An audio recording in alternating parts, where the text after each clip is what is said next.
Thank you. Wow, that was amazing, right? If you looked inside me,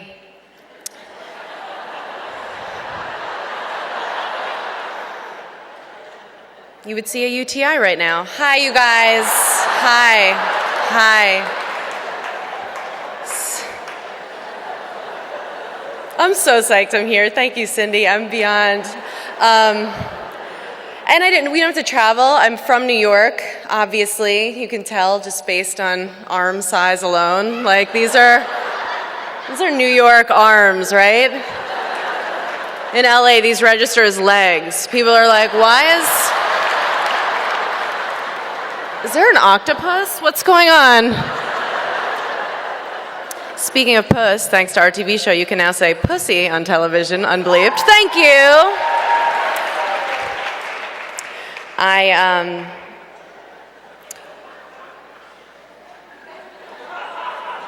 shot a movie this past summer. I wrote it, and I was like, oh my God, maybe I'm like really pretty. I'm starring in a movie. But then my stunt double was a guy.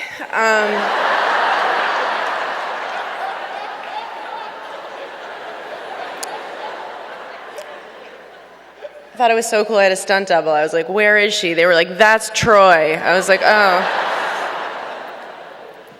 One of my favorite Joan Rivers jokes is about self-image.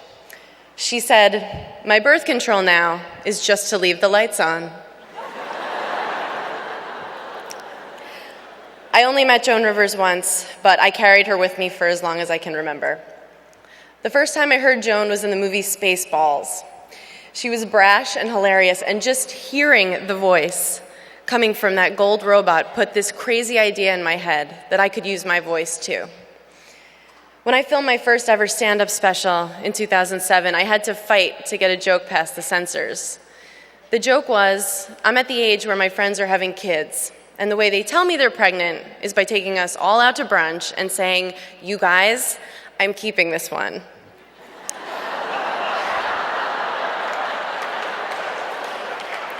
And I thought I was pretty edgy for doing such a dark joke at what is still an unforgiving time for women who exercise their right to choose.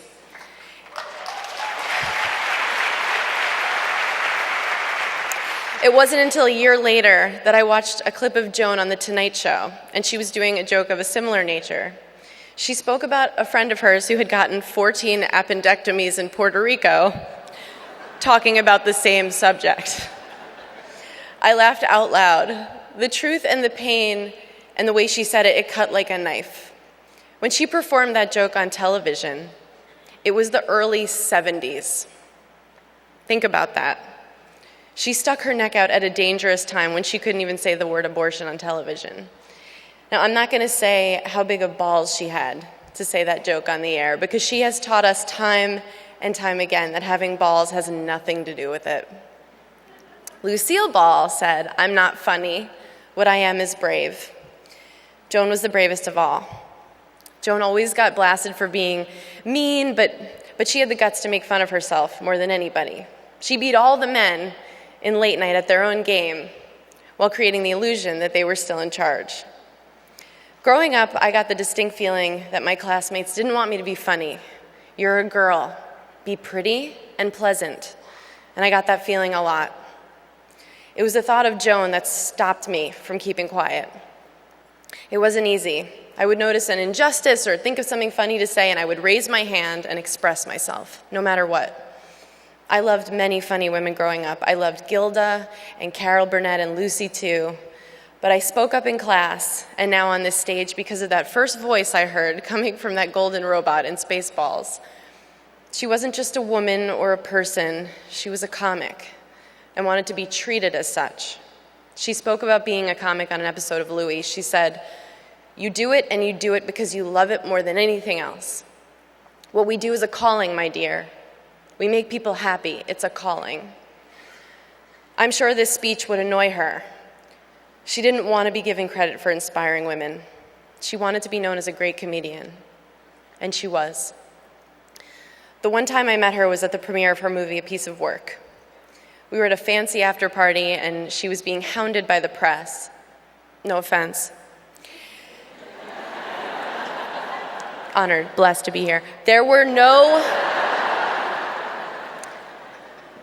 breaks in her endless interviews that night, but I made my way through the crowd and I stepped in front of her right in the middle of an interview and stuck my hand out just like she didn't even realize she'd taught me how. I said, "Hi, I'm Amy. I'm a comedian." She locked her eyes on mine, giving me all of her attention, and she said, "You're a comic? Oh, good. All the comics will hang out right over here, okay? Tell all the comics I've got to do these interviews, but then we'll all hang out right here. Do you understand? Do you understand?" "Yes, I understand, yes." And she meant it. Even on her big night, she just wanted to hang out with the comics, and I was thrilled. I was quickly ushered away and given dirty looks by all the journalists who were right in the middle of their interviews. And she did press the rest of that night, and I didn't get to thank her or tell her how much I loved the movie or how much she inspired me. But I felt I understood everything in those few moments. She wasn't a movie star or a woman in comedy. She was a comedian and wanted to be surrounded by people living in the same brave way as her, using their voices to communicate something they feel is important. And I loved her, just as I knew I had since I was a kid. I'm so grateful for everything she did and how she refused to shut up.